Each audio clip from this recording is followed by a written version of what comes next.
Okay, we are joined by Seattle U head women's basketball coach Suzy Barcomb. Coach, can you get us started with your general thoughts on the upcoming season?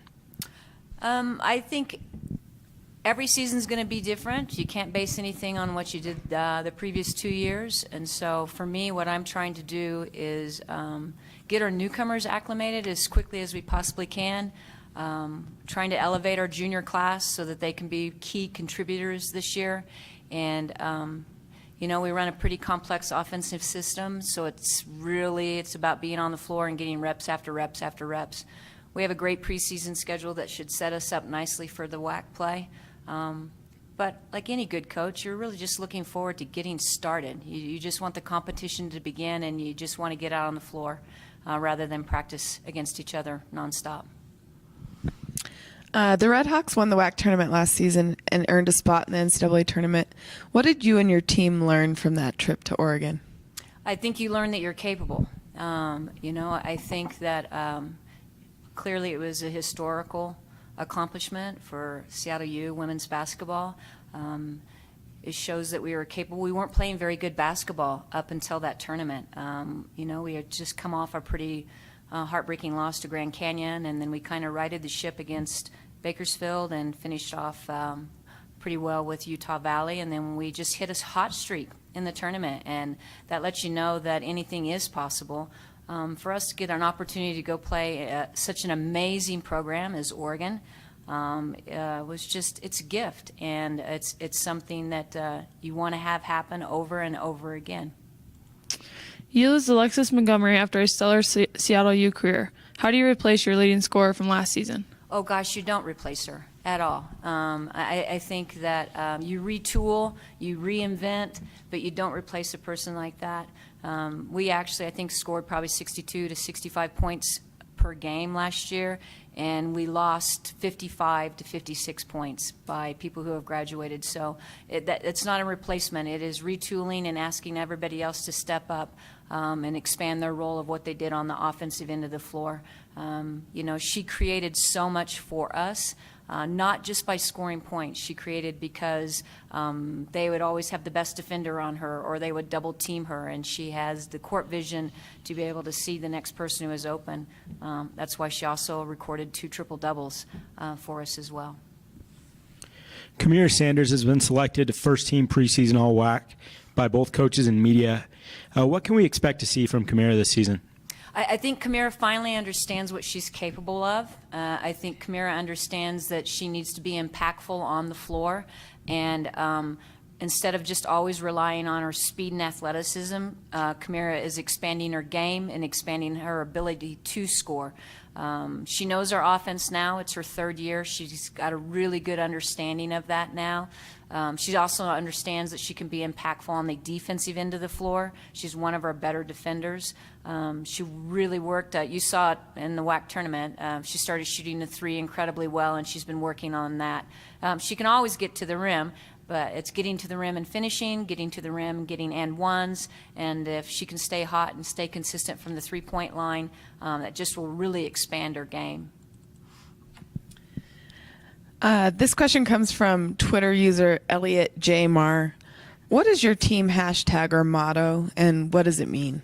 Well, I mean, the university's hashtag is Together We Soar, you know, and I think that is pretty self-explanatory, except that with our team, we're such family, we're such tight-knit. We really, if we will stay together, we can soar, and I think that that's what we're trying to accomplish. Every team will find their own little calling card, and it might be 5 games in or 6 games in, but right now we're going to stick with Together We Soar and hope that we do. Seattle U was picked 3rd in both the coaches and media polls. Is that a fair assessment? Totally fair assessment. I think that when you look at New Mexico State, clearly they have the most talent returning. You have Bakersfield in there with key talent returning, and then you throw us in there. Grand Canyon could have been in 3rd rather than us. It's just right there. I think it's anybody. 3, 4, and 5 can be mixed up any way you want to have it. Can you talk about any newcomers you expect to contribute right away? Sure. I think we brought in 3 freshmen, and we brought in 2 transfers, and we actually brought in a midwinter transfer last year. So Olivia Crawford was our midwinter transfer last year. I expect her to be a key contributor to us this year. And we also brought in 2 Australians and Sarah down from SoCal. Courtney, one of our Aussies, I think is really, really talented, very gifted, 6 foot, 6'1", nice little lefty, can do a lot of things on the floor. And oddly, all 3 of our freshmen are lefty. That's just very weird coincidence. And then Sarah, a really, really pure shooter from the three-point line, should be able to help us out as well.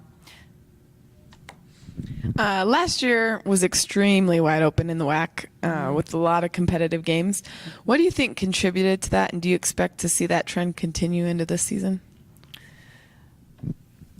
Why is it so wide open and competitive? I think that, and I just said this in another interview, I think what you're also seeing is that you're seeing better talent come to the mid-majors because better talent now doesn't want to sit the bench at a Power 5 school, and they want to be impactful on a program. They want to put their stamp on a program, and so then what you have happen is you have better talent coming into the mid-majors. I think that's one key contributor. I think another one is clearly the travel. I think the travel wears out really quality teams sometimes. It evens the playing field, so to speak. I just also think there's been an evolution of women's basketball across the board, and so I think that you're seeing more internationals come in on the women's side, and you're just seeing the game rise to a new level, which is fantastic to see. Can you tell us a bit about your coaching staff this season? Ooh, I probably should be really patient. It's not really one of my strong suits, but I'm going to try being really patient. I'm pretty much a big-time competitor. I like to win. I hate losing more than I like to win. Rather intense, but we will play a little bit up-tempo. But with Princeton, it's all about read and react, and we're just really trying to get everybody ready to go. We need to have everybody step up, so I'm just going to be looking for anybody and everybody to come in and help us out. As student athletes, what do you expect from your players off the court? I always tell them, Chris, that I don't care if they're in the line at Safeway or QFC. They're still representing Seattle University. It doesn't matter where they are on campus. It doesn't matter if they're walking down a street. They're still Seattle University. So they're representing the university, they're representing the women's basketball program, and they're representing young women. And so those are 3 really important areas to represent. I ask that they always carry themselves with grace and dignity and respect what's on your uniform, but respect yourself enough as well to make sure that you're making smart decisions along the way. What would you say is your biggest challenge this year? Our biggest challenge this year, we're unproven. So people will look at our roster and see that when I say we're young, people are like, oh, you have a lot of juniors. Our juniors don't have playing experience. So I would say we lack playing experience. So we're very young and unproven in that regard. That's our biggest weakness right now. We have to find people who can score. Kind of looking towards recruiting, with the success that women's basketball scene in the Northwest, the Seattle Storm with Washington, Oregon, Oregon State, Gonzaga, even some of the smaller schools, how have you noticed on the recruiting? How has that changed the girls' women's basketball game in the Northwest, and is it developing the kind of athletes that you want to bring to Seattle U? I think that the evolution has occurred. I was on, I don't know who interviewed me. It was about with the Seattle Storm and what had Seattle Storm, if they've caused the uprising in women's basketball. I think the Pacific Northwest has always had a great amount of talent on girls basketball. I think just the evolution along the way with AAU has really brought it to the forefront as well. Seattle University is a great institution in terms of academics. I also think that young women want an amazing academic experience, but they also want an amazing athletic experience. And I think that Seattle U really does have a great combination of those two. Okay, thank you for joining us, Coach. You're welcome. Thank you, guys.